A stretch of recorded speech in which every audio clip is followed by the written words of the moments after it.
धांधली करने वालों पर शिकंजा कसना शुरू हो गया है। सीबीआई जांच अपने हाथों में ले चुकी है।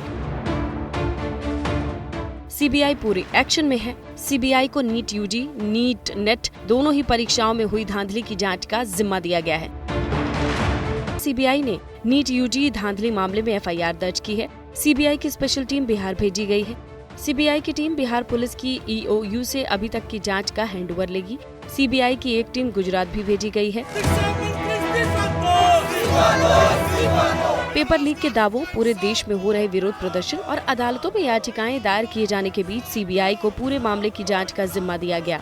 सीबीआई ने कई स्पेशल टीमें बनाई हैं जो गोधरा और पटना पहुंची हैं, जहां पुलिस ने पेपर लीक के मामले दर्ज किए हैं। जल्द ही ये टीम गुजरात और बिहार की तरफ से दर्ज किए गए मामलों की जांच अपने हाथ में लेने की योजना बना रही है।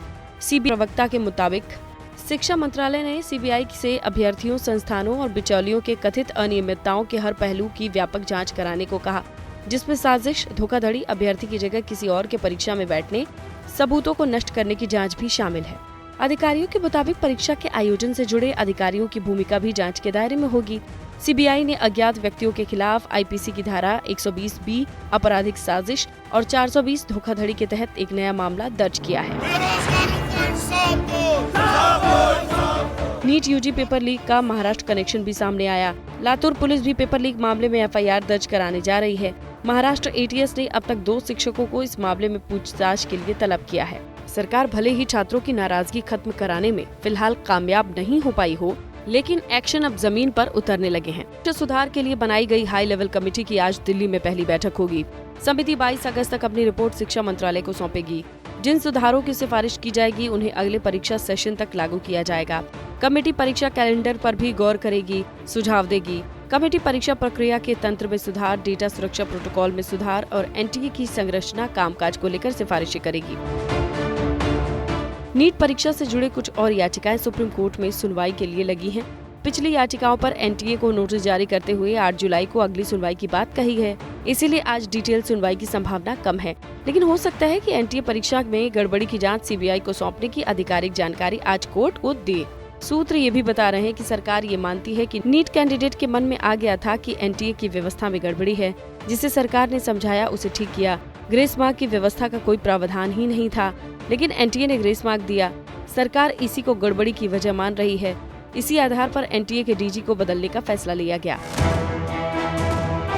सुप्रीम कोर्ट ने भी ग्रेस मार्क को खारिज करने का फैसला सुनाया, जिसके बाद नीट यूजी में ग्रेस मार्क पाने वाले 1563 अभ्यर्थियों को री एग्जाम कराने का मौका दिया गया। उनमें 813 ही दोबारा परीक्षा में शामिल हुए। नीट में धांधली की जांच सीबीआई ने शुरू कर दी है। कई राज्यों की पुलिस पहले ही इस मामले में अपनी कार्रवाई काफी आगे बढ़ा चुकी है, तो वहीं सियासत भी अपने चरम पर है। विपक्ष सरकार पर नकल माफिया को संरक्षण देने का आरोप लगा रहा है। पेपर लीक का जो मामला है, ये एक बहुत बड़ा माफिया इस देश में सरकारी संरक्षण में काम कर रहा है। मैंने 17वीं लोकसभा के अंतिम सत्र में जब इसके नकल के खिलाफ, पेपर लीक के खिलाफ जो बिल लाया गया था, उस पर मैंने ये बात रिकॉर्ड पर कही थी कि कहीं ना कहीं ऐसे माफियाओं को राजनीतिक संरक्षण प्राप्त है। जितने घोटाले हो रहे हैं, जितनी ऐसी चीज़ें हो रही हैं, सबका लिंक आखिर गुजरात की ही एजेंसी से क्यों है? ये साबित हो गया कि इसमें भ्रष्टाचार हुआ है, गलत हुआ है और पूरी तरीके से बच्चों का भविष्य खराब किया गया। मैंने आज बच्चों को बहुत ढांढस बंधाया। वो बच्चे आए थे, काफ़ी संख्या में थे। मैंने उनको ढांढस बना और कहा कि आप चिंता ना करो, हम आपके साथ हैं। ये सीबीआई को इन्होंने दिया है, इसका मतलब कि चीज़ें खराब हैं। डीजी को हटाना, सीबीआई को देना, ये पूरी तरीके से ये एग्ज़ाम्स निरस्त होने चाहिए और फिर से बच्चों के भविष्य को देखते हुए तत्काल जिस दिन निरस्त हो उसी दिन घोषणा भी हो कि फला तारीख को एग्ज़ाम्स होंगे। जितनी भी परीक्षाएं नीट के अलावा और भी परीक्षाएं हुई हैं भारतीय जनता पार्टी के शासन में, सभी में पर्चा लीक हुआ है। तो जांच में तो बहुत देरी हो गई। ये तो जब पहले ही कोई अगर परीक्षा हुई है तो पहले जांच करा करके दंडित किया जाना चाहिए था। विपक्ष के आरोपों को सरकार खारिज कर रही है, भरोसा दे रही है कि दोषियों पर कड़ी से कड़ी कार्रवाई होगी।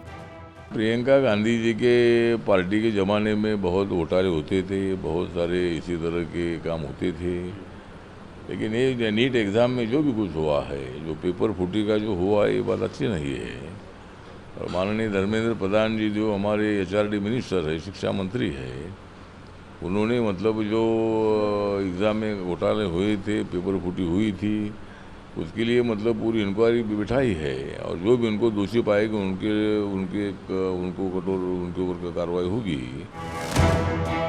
आज से संसद सत्र शुरू हो रहा है। सदन में 2 से 3 दिन बाद ये मुद्दा गरमाएगा ही, लेकिन सत्र शुरू होने से पहले सड़क पर भी इसका असर दिखेगा।